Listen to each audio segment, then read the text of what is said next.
नमस्कार मित्रांनो, स्वागत आहे आमच्या यूट्यूब चॅनलवर।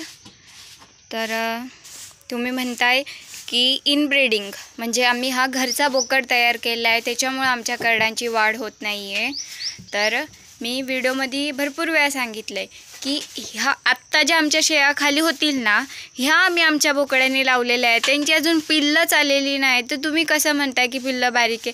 हे जे आमचे बोकड किंवा हे जे पाट करडं, आमची जी काय करडं आहेत ना, ही आम्ही आमच्या शेळ्या दुसरीकडे नेऊन लावल्या होत्या। त्यांनी एका शेळीचे 250 रुपये घेतले होते लावायचे।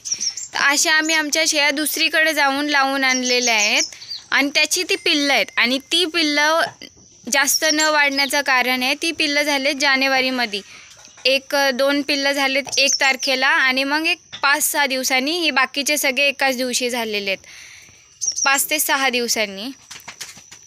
तर ते काय होतं, पहिले घरात होते, घरात ते एका रूममध्ये होते, तर त्या रूममध्ये मारत होते उड्या बऱ्याच, तर ते पटापटा वाढत होते। पण जसं इकडं त्या एवढूशा याच्यात ठेवलेलं आहे ना, तर पाऊस पण चालू झाला आणि इकडं ते 4 महिने झाल्यानंतर इकडं पावसाळ्यात आणले, तर त्यांना बाहेर फिरवणं म्हणजे थोडं कमी झालं ना। आणि तो रूम मोठा होता, त्याच्यात जास्त उड्या मारता येत होत्या ह्या याच्यापेक्षा, पण त्या रूममध्ये पण त्यांचे पाय सरकत होते, त्याच्यामुळे जास्त उड्या नव्हते मारत।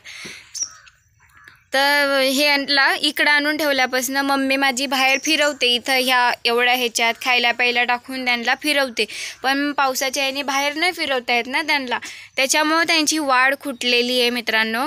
आणि ह्या बोकडाची ती पिल्लंच नाही, तर तुम्ही कसं म्हणताय की इनब्रीडिंगमुळे ते बारीक राहिलेले आहेत? असं काहीच नाही आहे, हे दुसरीकडे जाऊन लावून आणलेली ही पिल्लं आहेत, ही सगळीच। आणि दुसरी कमेंट होती करडांच्या इथं फळ्या टाकायच्या ना, ते बघा तिथं ऑलरेडी फळ्या टाकलेल्या आहेत कोपऱ्यात त्यांना बसण्यासाठी, पूर्ण एक चौकोन आहे, तिथं फळ्या टाकलेल्या आहेत जेणेकरून ही सगळी तिथं बसतील। आणि हे इकडं सगळं ओलं झालेलं आहे। आणि ते आत्ता तुम्ही कमेंट केले म्हणून नाही टाकले बरं का, त्या पहिल्यापासूनच त्या पूर्ण शेणाने अशा थापून बसलेल्या आहेत एकदम। आता मी आज गेले असते दाखवायला, पण हे सगळेच बाहेर येऊन जातील। तर आत्ता जे आमचे करडं येतील ना मित्रांनो, आपण ती बघूया ना, का ती बारीक असतायत की व्यवस्थित असतायत, त्यांची वाढ होते की नाही चांगली, आणि मग बघूया बोकड दुसरा आणायचा का बदलायचा का। आमचा फकड्या खूप भारी आहे, त्याला खूप माया पण आहे, त्याच्यामुळं आमचा तरी त्याला विकायचा असं जीव नाही करत।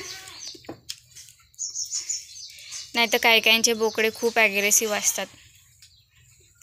आणि आम्ही कुठं राहतो, तर आम्ही राजगुरुनगर खेडमध्ये राहतो, राजगुरुनगर खेड सांडबोरवाडी तिन्हेवाडीमध्ये। तर असं काहीच नाही मित्रांनो, अजून ह्या आत्ता लावल्यात आम्ही फक्त शेळ्या, पहिल्या नव्हत्या लावलेल्या, ती पिल्लं आमची दुसऱ्याकडून लावून आणलेली पिल्लं आहेत सगळी। तर आत्ता बघूया आपण काय होतं आहे, आणि त्याच्यानंतर आपण मग ठरवूया की काय करायचं, बोकडा बदलायचा की काय करायचं आहे। तर ठीक आहे मित्रांनो, चॅनलला नवीन असाल तर चॅनलला सबस्क्राईब करा आणि चांगल्या चांगल्या कमेंट करत जा आणि प्रश्न विचारत जा तुमचे, आणि मेन म्हणजे व्हिडिओ पूर्ण बघत जा आणि मग कमेंट करत जा। तुम्ही काय होतं, अर्ध्यावट व्हिडिओ बघितल्यामुळं अशा कमेंट करता। मी भरपूर वेळा सांगितलेलं आहे का ह्यांनी आमच्या आत्ता लावलेल्या आहेत, मग त्याची करडच अजून झालेली नाही, तर तुम्ही कसं म्हणताय की काय ब्लीडिंग, काय शब्द आहे त्याची, पण तो दुसरा म्हणजे त्यांच्या म्हणण्याने हा यांचंच पिल्लू आहे ना, मग त्यांनीच जर शेळ्या लावल्या तर ती पिल्लं बारीक राहतात। दुसरा पाहिजे, दुसऱ्या ह्याचा। मग आता सगळे लावलेत, फक्त त्याची आईच नाही लागलेली।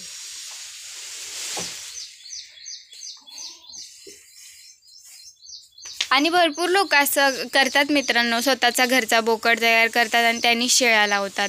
तरी पण आपण बघूया तुमच्या म्हणण्याने, जे तुम्ही म्हणताय ते ठीक आहे। चॅनलला नवीन असाल तर चॅनलला सबस्क्राईब करा। खूप खूप धन्यवाद।